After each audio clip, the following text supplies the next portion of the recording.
Good morning, good afternoon, good evening mga kaibigan, FLM family, Pilipino, OFW, saan man sulok ng mundo tayo naroroon, ay pagpalain tayo ng Diyos at bigyan tayo bawat isa ng mahabang buhay mga kaibigan. So, shout out dun sa mga nag-subscribe kay Lolo Bigil, shout out talaga.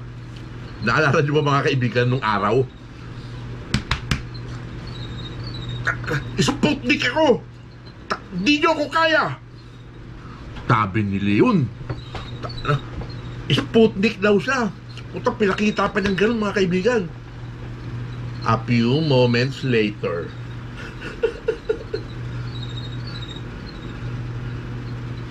Pupuntahan daw ulit takpan. Tutulog. Papatayin nila ako. Papatayin nila ako. Babarilin daw ako dati. Natatakot mo ako.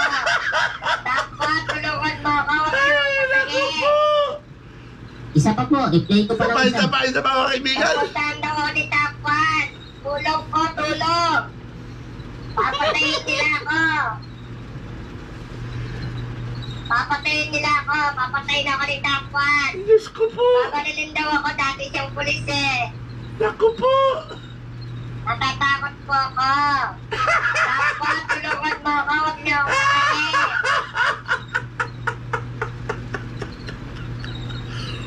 Anak ko sa pitong 3 inches. Wala dati mga kaibigan, yung nag-ano yan sa Facebook, puta pinakita pa niya yung tattoo niya, Sputnik, planeta mga kaibigan.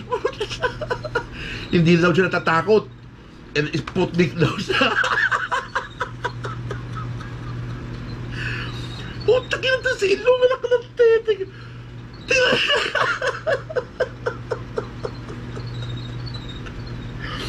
Nagmukhang kuting na po. Puta, pinagmalaki pa niya yung Sputnik siya. Puta, matapang daw siya eh. Puta, sinugod ni ano. Hindi naman actually sinugod ah. Pinuntahan ni Sekyama kasama yung NMAX group na nakaano dun sa ano, tiga pangalan doon, Santa Rosa rin. Eh syempre, bighatin yung mga tao na yung mga kaibigan. Mga kilala, mga lihitimong tiga Santa Rosa yung kasama ni Sekyama. Siyempre, nanay-nanayan nila si Sekyama sa grupo. Siyempre, nila papayagan na gano'n na lalait-laitin ng isang Sekyama. Di ba? Eh, mga supporter pa pala ni Apple na kahit ng mga to. Gigil ngayon mga kaibigan. Sabi doon ni Leon Javier doon sa bintana, oh. Andito na sila. Andiyan na sila. Naku, si Sekyama nandiyan. Naku, may mga kasama. Naku.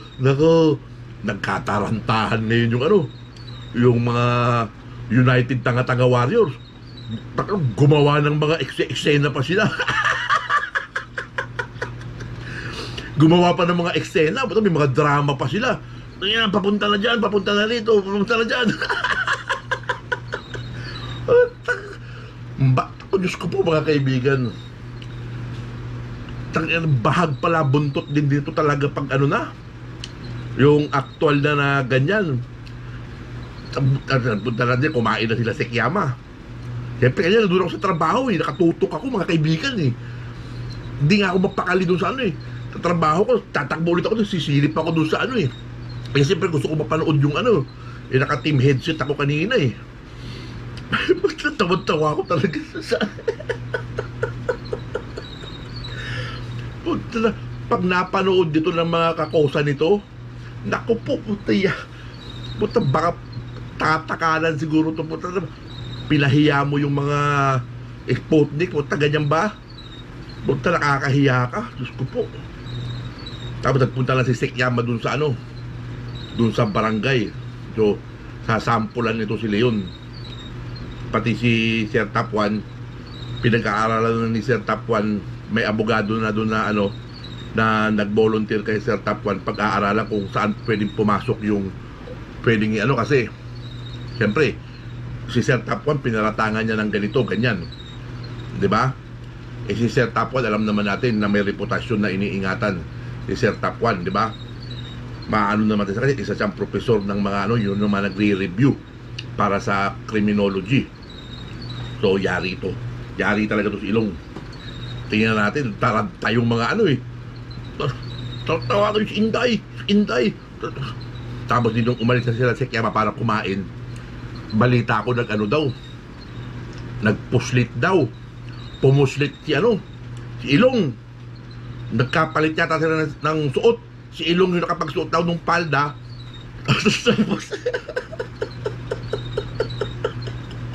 Nag-disguise yata, parang nag-disguise yata siguro si Ilong. Nagsuot ng palda, nagsuot ng wig. Nagpunta raw ng hotel. Siyempre kasabay na dyan mga kaibigan yung habang umaalis sila sa hotel, si Ilong naman panay naman ang message doon sa mga padalahan nyo kami ng pera pambayad dito sa hotel. Padalahan nyo kami, sigurado yun. Hindi mawawala yung pangbubudol doon mga kaibigan. Habang pupunta kami sa wala kami pamasahe. Pupunta kami doon sa hotel, wala kami pang siyempre automatic na gagana utak ni Ilong pag gano'n eh. Ako, Diyos ko po, nakakahiya, anak ng teting, anak ng pitong Ako, yari ka, meron ka pa, may palabas-labas ka pa ng pa-picture ka pa ng baril.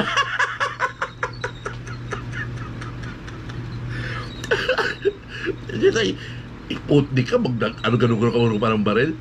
Kung pag ikaw natembuang dyan sa kalsada, sasabihin lang sa'yo na miyembro ng Sputnik na takbo ang diba, siyempre baka na-involve to sa sa nakawan o sa anuman na na kaso. Madali ka kasi marumi yung katawan mo diba? Kasi meron kang tatak na siyempre magkakaroon ng magkakakasuhan yan kaya pag ganyan puta mauungkat ngayon, di ba? Para matatakan ka ng mga kaibigan, ibig sabihin nagkaroon ka ng kaso mga kaibigan, lamang sa alamang yun na meron itong kaso o baka nagdi-disguise pa ito ng pangalan. Maaari lang mga kaibigan kung malalaman natin yan mga kaibigan sa mga susunod. Hindi ako maka-move on mga kaibigan. Tulong! Talaging kuting ng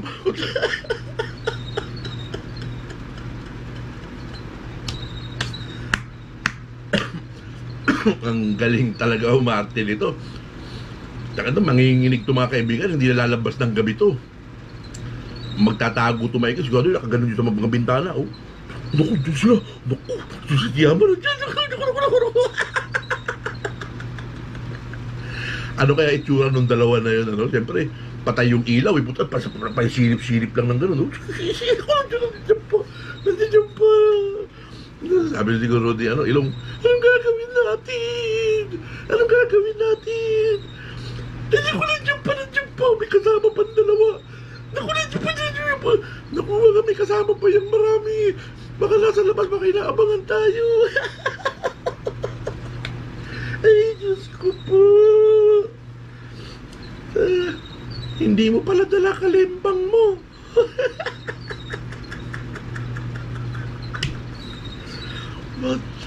Wala ka palang tapang na diba? Wala, dapat niyan hinarap mo kaagad si Sekyama, diba?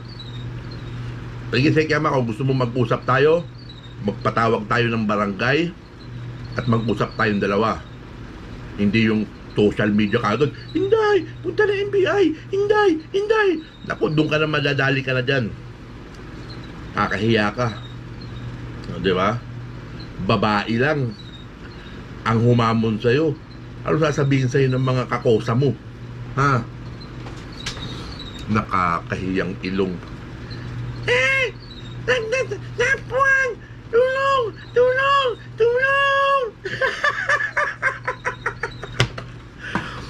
Diyos ko por santo!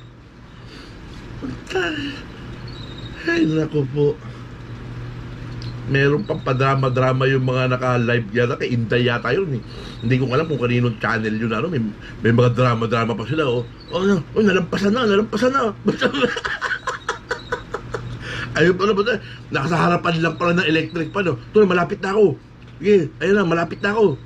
Oh, papunta na ako doon. Electric pan lang pala yun. May pa-pal dito yung supot, eh. Sino ba yung Jason supot? Ay, naku po, mga kaibigan, talagang nakakatawa lang talaga tong si Ilong, di ba? Hindi lang siyempre babae si Sekiyama, di ba? Para hamak-hamakin mo ng ganun, paratangan mo ng kung anong-anong ganun, di ba? Yung pagkababae ni Sekiyama, kailangan irespeto mo, babae si Sekiyama, di ba? O pagdating doon sa barangay, yun, doon si Sekiyama sa barangay, oh, ganito po, ganyan ako. Ay, Sekiyama! Sabi ng barangay, sige, ano pa? Ano pa ginawa sa'yo? Ano pa? Ano pa? Mga FLM, solid pala yung mga tiga Santa Rosa, mga kaibigan, di ba? Yan ang sinasabi ko, mga kaibigan. Ang FLM supporters, Luzon, Visayas, Mindanao, OFW, around the world, is talagang dumadami, mga kaibigan, di ba? Tayong mga vloggers, tayong mga ipalaganap natin yung kabutihan, di ba? Ipalaganap natin yung pagtatanggol kay Francis Leo Antonio Marcos, di ba? Huwag tayong tumulad dito kay Leon na may bahid ng salapi, puro pera, di ba? Ang FLM family laging tutulong, di ba? Pero depende naman sa yun, di ba? Kung anong kasi yung mapapagaling. Kunyari, halimbawa, itong greater humanitarian, di ba? Siyempre, paghahandaan ng FLM family, hindi naman papayag yung FLM family na hindi magiging parte niya, siyempre, di ba? Dahil maiuukit ito sa kasaysayan, mga kaibigan. So, yun ang pinaka ngayon, talagang nakakatawa. Diyos ko po, Sputnik ka, ha? Ako, naging kuting yung takbo, eh. Kung tingnan natin yan, may pa-NBI pa. Tingnan natin kung makakapunta yan dun. Baka may kaso pa yan dati na kaso. Sigurado yan, mga kaibigan. Dahil may tatak, eh. Hindi natin alam kung anong na yan. Baka mamaya nakapiansa lang yan o nagtatago na yan. Mauungkat ngayon yan. Tapos ano pa bang pwede natin pagkwentuhan, mga kaibigan? Na lang kasi ako dun. Siyempre, hindi ako mapakali kanina. Siyempre, Sekiyama, eh. Tinatawagan ko rin si Sekiyama kanina, hindi ako sinasagot talaga, siyempre, dahil busy nga, eh. O, tapos basta, at least, naman, medyo okay na rin, doon yata siya matutulog sa kapatid niya, doon sa Laguna rin, si Sekiyama. Siyempre, hindi naman siya pababayaan ng mga kapatid niya sa motor, di ba? Hindi rin basta-basta itong mga tao na to, mga kaibigan, di ba? Mga kumbaga, may mga sinabi din sa lipunan, di ba? So, siyempre, ando doon naman si King. Siyempre, iiwanan ba ni King si Sekiyama? Uubra ba yung pamaya, isang suntok lang siguro ni King dito kay Ilong. Sabog na. Diba? Kaya ikaw, Ilong, pipiliin mo kung sino yung mga yuyurakan mong tao. Diba? Balimbing ka, eh, diba? Napakasama ng mo, eh. Napakasama ng pagkatao mo, di ba? So, yun lang, mga kaibigan. Tutuloy ko na itong video na to. Magharap tayo bukas na kung ano man ang marireaksyon na natin bukas. Makinig tayo ng tsaka abang-abang tayo ng mga basta lang, mga kaibigan. Ang masasabi ko lang, kapit lang tayo, maninindigan lang tayo para kay Francis Leo Antonio Marcos. Ang bida dito sa ating ipinaglalaban ay si Francis Leo Antonio Marcos. Yung kabusilakan ng puso ni Francis Leo Marcos na kahit maubos ang kanyang yaman para makatulong sa sambayan ng Pilipino, ay ito ang ating ipalaganap, mga kaibigan. So, abangan natin yung greater humanitarian, mga kaibigan, ha? Hindi biro-biro ito. 1 milyong sako ng bigas, mga kaibigan. Kinuwenta ko kanina ang suma total nito, mga kaibigan, eh. Kung sa 1,200 yung halaga ng isang sakong bigas, mga kaibigan, kung 1 milyon sako, kailangan ni FLM maglabas ng 1.2 billion pesos. Billion, mga kaibigan, letter B. Billion. Hindi milyon. Billion. Diba? Gaano kalaking pera to, mga kaibigan, para lang itulong sa mga mamamayan ng Pilipinas, mga kaibigan. Siyempre, FLM family, magsishare din tayo dito. Diba? Kaya ko sabi ko, 3 hanggang 4 na sakong bigas yung maisishare ko. Yung ibang FLM family pa, siyempre, yung iba dyan magsishare ng 3 sako, 2 sako, 1 sako, o 1 sako, 1 sako. O, diba? Kung ilang libong FLM family yung magsishare dyan, okay yan, mga kaibigan. Tapos marami pang project na gagawin si Apo Lakay natin. Talagang hindi talaga mauubos ang taglay na yaman ng isang Francis Leo Antonio Marcos. Dahil ang perang ginagastos niya is for the benefit of the Filipino people, mga kaibigan. So dito tayo kumapit at ito na yung taong ating hinihintay, mga kaibigan. Tapos bukas gagawa tayo ng ibang vlog. Reaction na natin yung ni Chinoy ako. Medyo maganda rin yung topic niya. Si Victor Volpin nagpa-interview na naman. Tingnan natin kung ano yung mga butas na makikita natin dun para maipagtanggol natin ang Apo Lakay natin, ang ating Hero of the Year Ambassador for Urban and Humanitarian, Francis Leo Antonio Marcos. So lahat gagawin natin, mga kaibigan. Wala tayong iwanan. Yan ang FLM family. Kaya masaya ako ngayon, mga kaibigan. Kanina nag-usap kami ni Don Ignacio. Nagkwentuhan kami kanina. Gayon din kami ni Sir Jojo. For the first time, nagkwentuhan din kami ni Sir Jojo. Galing ako sa trabaho Pag uwi ko, insakto tumawag ako. Hindi nasagot ni Sir Jojo. Tumawag si Sir Jojo sa akin maya-maya Siyempre, sinagot ko. Video call.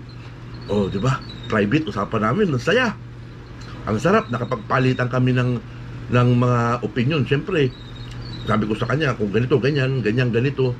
Diba? Meron kami mga napag-usapan. Pero siyempre, yung mga ganyang usapan, private yan, diba? Only in the air. Yung sa isip ko, tsaka sa isip lang yan napag-usapan. Pwede namin ikwento, privately rin lang. Pero hindi pwedeng i-vlog. Yan ang principle ng talagang FLM Defender. Hindi ka pwedeng maglabas, hindi ka pwedeng mag-record o mag-ano ng kahit na anong bagay.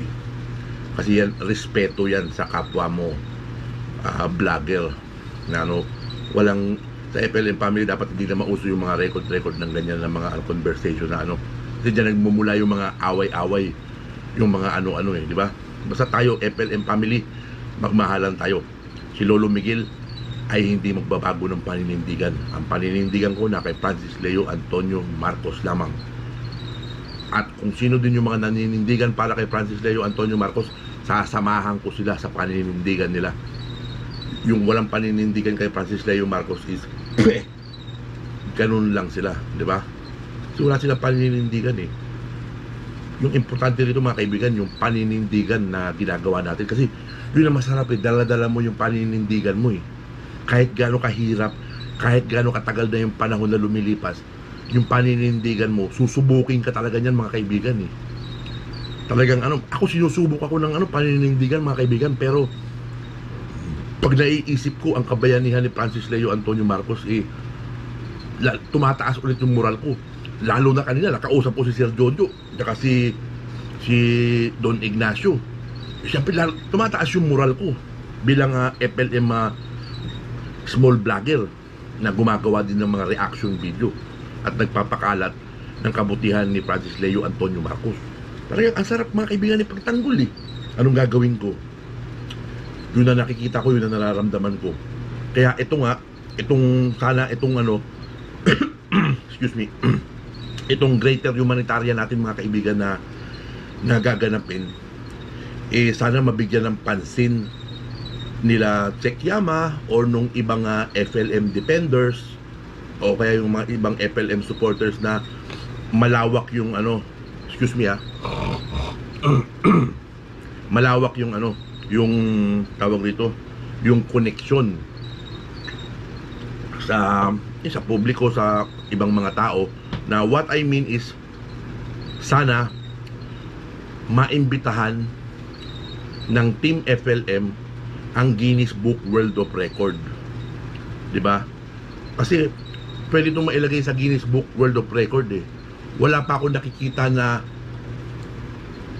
a single person or a single group or a single yung isang samahan o isang pamilya na magbibigay ng 1 million sacks of rice. 'Di ba? Pwede nating imbitahin yung ano diyan, yung Guinness Book World of Record. So pwede nating ano yan, mahawakan yung record na yan, mga kaibigan. So Guinness na yun, mga kaibigan, international yun. Tapos para sa akin, sana magawan din nila ng paraan na ano, makapag-invite din tayo ng international press, 'di ba, to cover the event, 'di ba? Siyempre, kunyari CNN o ABC News o CBC, siyempre i-invitein mo sila, kakausapin mo sila, makikipag-ano ka sa kanila kung ano yung para ma-invite mo sila at ma-cover, para maibahagi din sa iba't ibang panig ng mundo ang balitang ito, mga kaibigan. O kaya may publish din sa iba't ibang dyaryo, mga kaibigan. Kasi kung aasahan natin yung mainstream media natin, mga kaibigan, parang wala akong nakikitang interest nila sa isang Francis Leo Antonio Marcos, sa kabayanihan ng isang Francis Leo Antonio Marcos. Wala akong nakikitang excuse me, interest sa kanila. Bagkus ang nakikita ko sa kanila parang compare system na media, kumpare kita eh, pare tayo, pare. O, diba? Kahit mali ka, kumpare tayo. Sige, samahan kita dyan. Yan yung mga bias ng mga media, diba? Walang-wala yan sa paninindigan ng isang Kamar Batigas, diba? Kaya nga siya nabansagan na latigo, diba?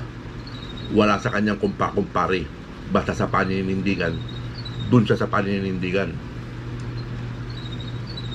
Kaya napakasarap isipin, mga kaibigan. Hindi biro yun, mga kaibigan, ha?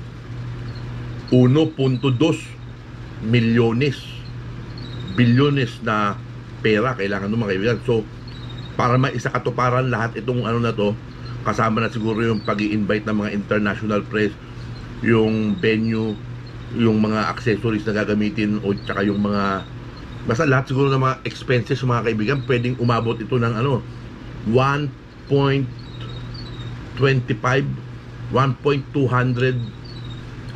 1,200,000,000 and 500 million. Paano ba yun? Paano ko ba sasabihin yun? 5 million, parang ganun. Basta paano ko ba? Hirap kasi kwentahin, mga kaibigan. Sobrang daming pera eh. Isanay tayo magkwenta ng ano lang eh, 1 million, 2 million, 3 million eh. Kumbaga ibig kong sabihin 1 billion 200 million pala, 1,200,000,000. Siguro magiging na to 1,250,000,000 siguro, o kaya 200 o 300 million, 1.3 billion. So 1,300,000,000 siguro, mga kaibigan, ang kakailanganing pera dito, mga kaibigan.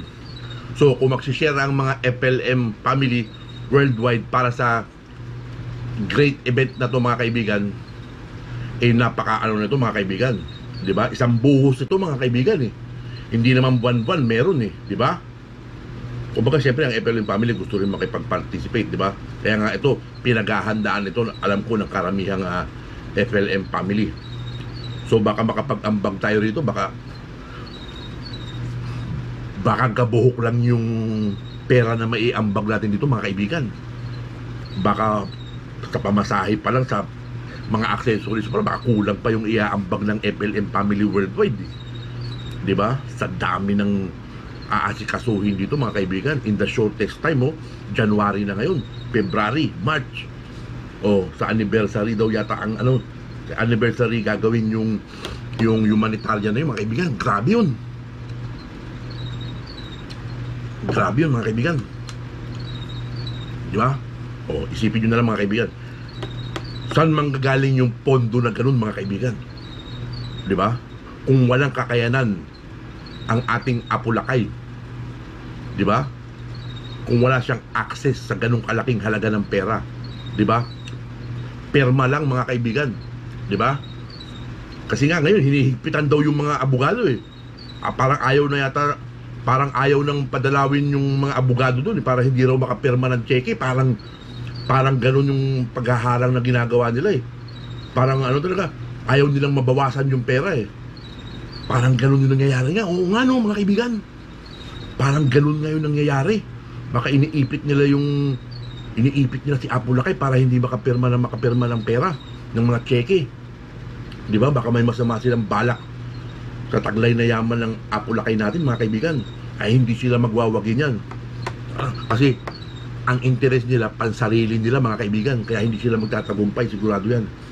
Hindi nila kaya ang Apo Lakay natin. Di ba? Ano dun man si Apo Lakay natin sa kanyang bakasyonan. Pero yung paninindigan niya na kung ano yung meron ako, akin ito. Kung ano yung meron ako ang masusunod. Di ba? Kung ubusin ko lahat ito para sa taong bayan, gagawin ko. Kasi para sa akin, yung yaman na taglay ni Apo Lakay, Francis Leo Antonio Marcos, ay nakalaan para humanitarian niya, mga kaibigan. So yun ang napakaano nito. Ilalo na pag naupo na natin si Apo Lakay natin sa posisyon na na kanyang nararapat na posisyon. Di ba? Tatlo lang naman ang pinagpipilian ko dito, mga kaibigan eh. Senado, Vice Presidente, Presidente, mga kaibigan. Kahit alin dyan sa tatlo na yan. Di ba? Sara Duterte, FLM Sara Duterte, Senador, di ba? Bahala si Apo Lakay kung ano yung mapapagdesisyonan niya. Di ba? Doon tayo papanig lahat. Yun ang susuportahan natin. Tsaka kung sino yung itataas ni Apo Lakay. Kung halimbawa sa senador sa tumakbo, kung sino yung itataas niyang Vice President, tsaka President, siyempre damay-damay na tayo lahat. Yun ang susuportahan natin, di ba? Kaya ano pa pwede natin pagkwentuhan? Nakakagana, mga kaibigan, pag yung naiisip ko tong greater humanitarian, mga kaibigan eh. O, di ba? Napanood naman yata yung last live ni Apo Lakay. Di ba? Marami talagang mga plano na na greater na mga humanitarian. O, di ba? Sipin nyo na lang, mga kaibigan, kung gaano kabait ang Apo Lakay natin, mga kaibigan. Kaya nila pinipigilan siguro na na huwag papasukin yung mga abogado, mga bisita, mga para hindi pumirma ng cheque. Baka may interest sila dito sa pera na to, mga kaibigan. Tataka sila eh. Pumirma lang eh. Meron na kagad ganun. Siyempre hindi nila pwedeng imbestigahan ng mga bangko. Hindi sila uubra dyan. Dahil yung mga pera na yan, sa aking sariling opinion, galing yan sa mga lehitimong negosyo ni Apo Lakay natin. Apo Lakay natin kasi mahilig daw mag-invest sa mga kumpanya. Namumuhunan siya sa mga malalaking mga kumpanya. Bukod pa yung mga minana niya sa nanay niya ng mga ari-arian, negosyo sa iba't ibang bansa, mga kaibigan. Ganun niya, mga kaibigan. Paano pa pagdating doon sa tatay niya, mga kaibigan? Tuni-tunilada to, mga kaibigan. Diyos ko po. Napakadaming nito. Kingdom of Maharlika, mga kaibigan. Sarap pangarapin. Diba? Kumbaga ito na, Apo Lakay, panahon na, sige na. Larga na natin, total, mature na naman yung mga trust fund eh. Diba, sabi nga ni Karen Hoods, diba? Itong na to, itong wealth na to ay sinet up ni President Edwin Marcos. Diba? Special trust fund. Talagang nakaka-excite, mga kaibigan. Si Lolo Miguel ay interesado sa yaman na ito, hindi sa ganang pansarili ni Lolo Miguel, kundi para sa ganang sa mamamayan ng Pilipino. Diba? O ganun yun. So siyempre yung may-ari, siyempre siya masusunod, diba? He will live like a king. Kasi taglay-taglay na yun. Siya ang niyan, diba? Sarap pangarapin, mga kaibigan. Ano pa ba pwede natin pagkwentuhan? Haba-habaan natin ng konti, mga 30 minutes. Dumating na pala yung ko, yung AdSense account. Dumating na. Pindot-pindot ko kanina ng ganun eh. Wala naman, zero naman yung nakalagay. Pero nung sa YouTube eh, meron na siya kita ng mga $3, $4 eh, $5 nung nakaraang buwan eh. May kita na siya na ganun eh. Pero pagdating naman doon sa AdSense account, zero naman. Sumasakit yung ulo ko. Tsaka na yan, hindi ko na muna intindihin. Eh, $5 lang naman eh. Pero okay lang yan. Salamat pa rin doon sa inyo. Utang na loob ko yan sa inyo, FLM family. Tsaka mga kaibigan ko na nanonood ng video ni Lolo Miguel. Eh talagang thank you. Ano naman sasabi ko, thank you. Kahit ganitong may sumpong tayo ng anxiety, minsan masaya tayo, minsan malungkot. Excuse me. Minsan nakakatawa tayo. Minsan parang seryoso tayo. Minsan nauutal tayo. Eh normal lang sa akin yung mga kaibigan. Saka thank you talaga doon sa sa panonood. Maraming salamat. Saka doon sa mga nagpa-member. 3 yan mga kaibigan. Si Maribel Hong Kong, asawa ko, saka si Marcos Miguel, nagpa-member. Salamat. Kung nasa Pilipinas ka, 25 pesos. Kung nandito ka sa Canada, 99 cents. Kung nasa Amerika ka, 99 cents. Hindi ko lang alam sa ibang bansa kung pagkaso. Yun lang naman ang meron mga kaibigan. Wala nang iba. Kaya, ano pang hinihintay mo? Baka naman!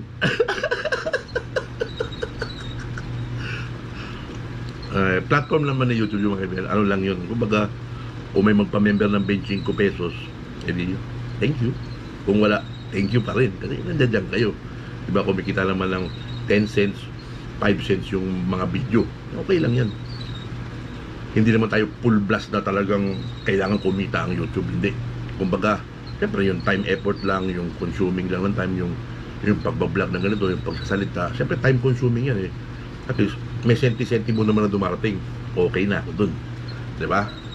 Kasi dito ano lang tayo, real talk lang talaga na yung kung ano yung saloobin, eh, pinapahayag lang. Sana nga sa mga susunod na araw, eh, medyo maka-akit-akit ako doon sa mga live, maka-shoutout ng konti. Kasi nga, inaatake ako ng mga kaibigan, eh, yung panic attack ko. Pag umakyat ako ng live, akala mo talagang seryoso ko na gano'n na parang hindi ko alam kung ano sasabihin ko. Baka may gusto kang sabihin. Mabuhay ang ating Apulakay, ang ganyan. Siyempre, hindi naman tayo sanay ng video eh. Pero at least kahit paano naman, nag-i-improve naman ng kaunti-kaunti. Pero, ito lang sasabihin ko mga kaibigan. Masaya ako sa paninindigan ko para kay Francis Leo Antonio Marcos.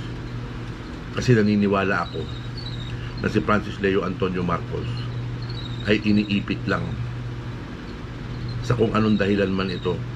Siguradong kasamaan yung dahilan na yun mga kaibigan. Kasakin man yung dahilan ng pag-ipit sa kanya. Gaya ng sinabi ko, makakamit din natin ang kalayaan ng Francis Leo Antonio Marcos natin mga kaibigan. Kasi yung papeles na tumutukoy dun sa tao na gumawa ng qualified human trafficking mga kaibigan ay hindi tumutugma kay Francis Leo Antonio Marcos. Yun lang yun mga kaibigan. Yun ang pinaninindigan ko at yun ang nakikita ko. Diba? Walang ibang dahilan mga kaibigan. Hindi nila pwedeng baguhin yung nakasulat na yung complaint report. Hindi na nila pwedeng baguhin yung mga kaibigan. Dahil permado nila yung testify yun. May tinestifyan yun ng 6 na tao. Pare-pareho sila ng sinabi na pagkasunduan nila yun. So, kung ano man yung dahilan, hindi sila magtatagumpay. Yun ang masasabi ko.